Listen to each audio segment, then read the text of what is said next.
సిర్పూర్ నియోజకవర్గానికి అదనపు యూరియా కేటాయింపులు చేయించినట్లుగా ఎమ్మెల్యే హరీష్ బాబు తెలిపారు. శుక్రవారం మంచిర్యాల రైల్వే స్టేషన్లో యూరియా అన్లోడ్ను పరిశీలించారు. అగ్రికల్చర్ కమిషన్ డాక్టర్ గోపితో మాట్లాడి అదనపు యూరియా తెప్పించినట్లుగా చెప్పారు. రైతులెవరూ ఆశ్చర్యపడవద్దునని తెలిపారు.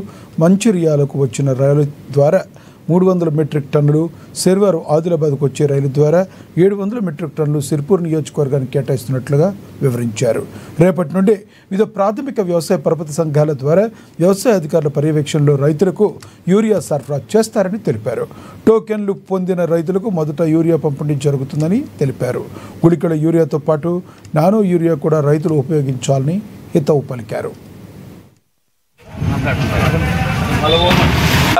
మంచిర్యాల రైల్వే స్టేషన్ లో యూరియా రైలు ఏదైతే ఉందో ఆ రైలు వచ్చిన సందర్భంగా ఇక్కడ మార్కెట్ అధికారులతో మాట్లాడి మన నియోజకవర్గానికి ఇవాళ 300 మెట్రిక్ టన్నుల యూరియా సప్లై కోసం ఇక్కడ ఏర్పాట్లు చేయడం జరిగింది. రేపు ఆదిలాబాద్ రేకు నుంచి రేపు ఒక 700 మెట్రిక్ టన్నులు, మొత్తం కలిపితే ఒక 1000 మెట్రిక్ టన్నుల్లో సప్లై ద్వారా మొత్తం సిర్పూర్ నియోజకవర్గంలో ఉన్న యూరియా కొరత పూర్తిగా తీర్చే ఏర్పాట్లు చేస్తున్నాం. రైతులు ఎవరు ఆశ్చర్యపడాల్సిన అవసరం లేదు.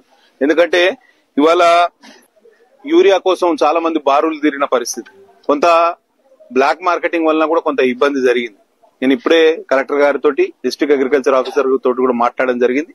రేపటి నుంచి వివిధ ప్రాథమిక వ్యవసాయ కేంద్రాల్లో, వ్యవసాయ పరపతి సంఘాల్లో ఏదైతే కొత్తపేట పిఎస్సిఎస్ ద్వారా జంబుగా రైతు వేదికలో కానివ్వండి, పిఎస్సిఎస్ సిర్పూర్ టీ కానివ్వండి, లోనవెల్లి రైతు వేదికలో, అట్లనే పిఎస్సిఎస్ బెజ్జూర్లో, గురుడుపేటలో, దయగాంలో, గిరవెల్లిలో, తర్వాత బాలాజీ అనుకోడలో, వివిధ ప్రాంతాల్లో రైతు వేదికల్లో మరియు ప్రాథమిక వ్యవసాయ పరపతి సంఘాల్లో ఈ యూరియా సప్లై అనేది రేపటి నుంచి పుంజుకుంటది.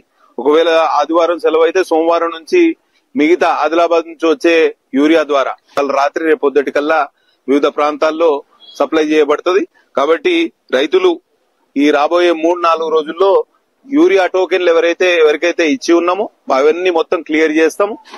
డైరెక్టర్ అగ్రికల్చర్ గోపి గారు, డాక్టర్ గోపి గారు వారు కూడా పూర్తి స్థాయిలో సహకరిస్తున్నారు.